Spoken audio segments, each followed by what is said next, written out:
Hello students, this is Jitendra sir. आज हम class 4th और 5th के भैया बहनों को हिंदी व्याकरण के तहत वर्ण विचार, जो कि दूसरा चैप्टर है, पार्ट 2 है, उसे पढ़ेंगे। वर्ण विचार के अंतर्गत सबसे पहले आता है वर्ण। वर्ण क्या है? तो वर्ण भाषा की सबसे छोटी ध्वनि जिसके और अधिक टुकड़े नहीं किए जा सकते वर्ण कहलाती है। अर्थात भाषा की वह सबसे छोटी ध्वनि जिसके और अधिक टुकड़े या खंड नहीं किए जा सकते वह वर्ण कहलाती है।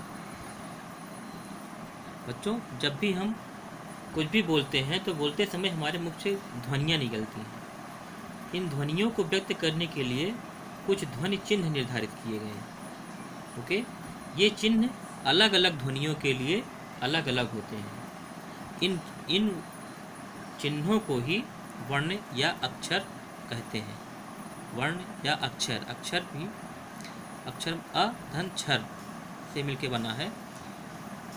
आ माने नहीं, क्षर माने विनाश, जिसका विनाश ना हो वह अक्षर है।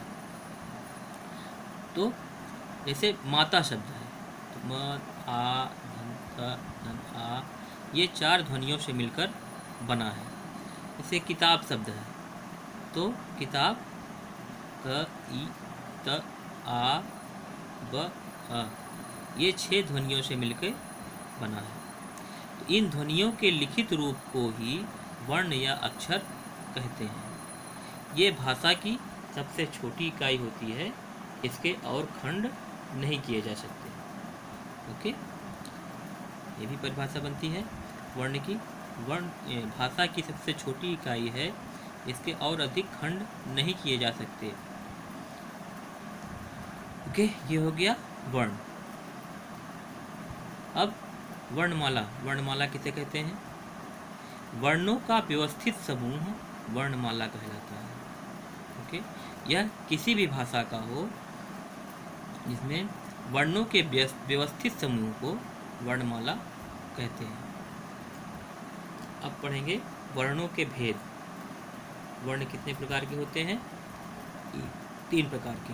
पहला स्वर, दूसरा व्यंजन, तीसरा अयोगवाह। पहले हम स्वर पढ़ेंगे। स्वर क्या है?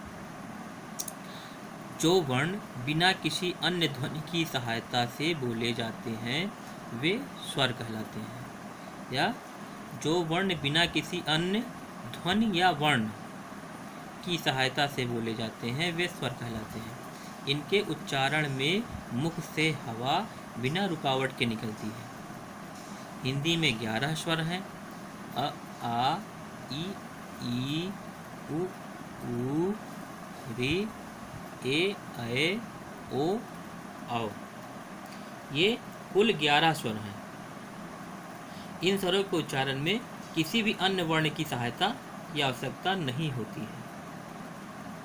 तो ये मुख्य रूप से 11 स्वर हैं। अब हम पढ़ेंगे स्वरों के भेद। स्वर के 3 भेद होते हैं।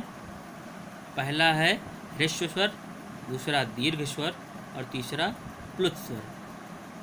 पहले ह्रस्व स्वर पढ़ेंगे।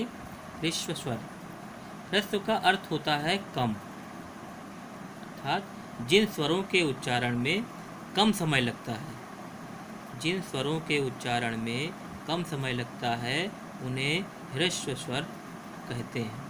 ह्रस्व स्वर 4 होते हैं।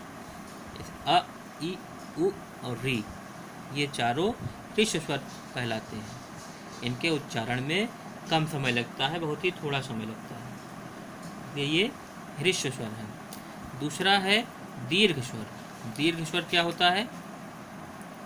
दीर्घ का, जैसा कि नाम से ही समझ में आता है, स्पष्ट होता है, दीर्घ का अर्थ होता है बड़ा या अधिक।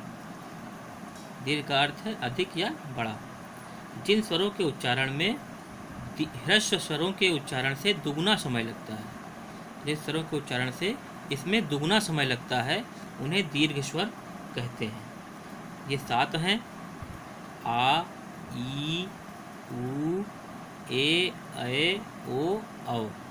ये 7 दीर्घ स्वर कहलाते हैं। ओके, अब है प्लुत स्वर।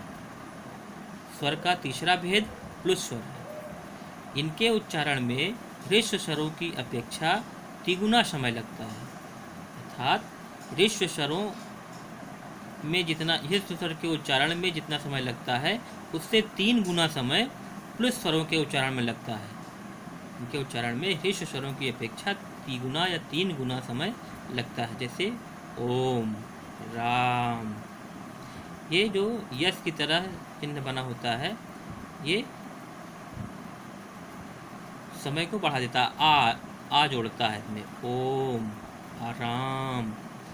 तो इसमें प्लुस स्वरों में ह्रस्व स्वरों की तुलना में 3 गुना समय लगता है। प्रिय भैया बहनों, इसे आप अपनी कॉपी में नोट कर लेंगे। आज के लिए इतना ही। अगली कक्षा में हम व्यंजन और अयोगवाह के बारे में बताएंगे, तो इसको आप अपने कॉपी पे नोट करेंगे और इन्हें याद भी करेंगे। ओके, आज के लिए इतना ही। धन्यवाद।